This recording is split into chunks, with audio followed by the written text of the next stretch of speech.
Hello everyone, welcome to my Facebook blog. তো ফার্স্টে আমি বলে দিচ্ছি আমার প্রচণ্ড শরীর খারাপ, ওই নিয়ে আমি ভয়েস দিচ্ছি। তো যদি আমার ভয়েসটা খারাপ লাগে ভিডিওটা প্লিজ স্কিপ করো না। ভিডিওটা খুব সুন্দর এবং যেখানে গেছিলাম সেই জায়গাটা খুব সুন্দর, তো অবশ্যই ভিডিওটা লাস্ট অবধি দেখো।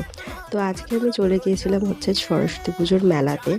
তো সেখানে গিয়ে তোমাদের সাথে যে প্যান্ডেলগুলো শেয়ার করছি সেগুলো খুবই সুন্দর আর খুবই দারুণ। হ্যাঁ, লোকেশনটা যদি জানতে চাও তো অবশ্যই আমাকে কমেন্ট করতে পারো, যে তাহলে আমি তোমাদের লোকেশনটা শেয়ার করে দেবো। বাট যারা যারা অলরেডি আমার ফেসবুকে আছে তারা হয়তো জানে যে লোকেশনটা কোথায়। চলো তাহলে বেশি বকবক না করে আবার শুরু করা যাক।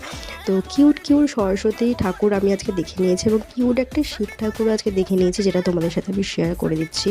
এবং সব প্যান্ডেলের ভিতরে ডেকোরেশনও ছিল দারুণ, মানে দারুণ, মানে অসাধারণ, নিখুঁত হাতের কাজ এবং খুবই সুন্দর। আমরা 3টে ঠাকুর দেখেছিলাম, মানে একটা মাঠের মধ্যে মোট 3টে পুজো হয়। 3টে খুব দারুণ দারুণ পুজো হয় এবং 3টেই ইউনিক। তো আমি, মা, ভাই, দাদা, পিসি, মাসি, বোনরা, আমার দিদির মেয়ে সবাই গেছিলাম হচ্ছে মেলায় এবং আমরা খুব মজা করেছি সবাই মিলে এবং 3টে ঠাকুরই খুব মজা করে দেখেছি। মেলায় তো ভিড় অবশ্যই থাকবে, বাট ওই ভিড়ের মধ্যে ঠাকুর দেখার মজাটাই আলাদা। বাট মেলায় যাব কিছু খাবো না সেটা তো হয় না। তো প্রথমেই খেয়ে নিলাম হচ্ছে ঘুগনি। আমাদের গিনি মাম্মাম হচ্ছে নাগরদোল্লা চড়বে বলছে, ওর কাছে ওটা হচ্ছে নাগরদোল্লা, তো সের জন্য আমি নাগরদোল্লাই বলছি। দেন আমরা খেয়ে নিলাম হচ্ছে ফুচকা, মাসি আমায় কিছু চকলেট কিনে দিল। দেন আমার হাতে চলে এসছে গরম গরম মোমোর প্লেট। তো মোমো খেতে কার কার ভালো লাগে সেটা কিন্তু অবশ্যই জানিও।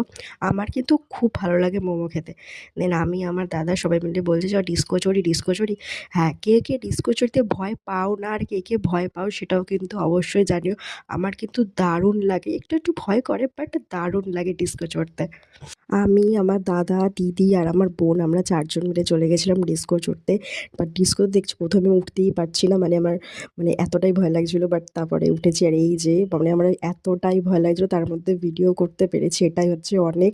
ভীষণ মজা করেছি। দেন আমরা আসার সময় খেয়ে নিলাম ভাপা পিঠে, আর এই কানেরটা আমাকে আমার দাদা কিনে দিয়েছিল, কেমন লাগছে অবশ্যই জানিও। বাড়ি ফেরার সময় কিনে নিলাম পাঁপড় এবং মেলায় এত কিছু খেয়েছি যে বাড়িতে এসে শুধু পিঠেই খেলাম। চলো দেখা হচ্ছে নেক্সট ভিডিওতে।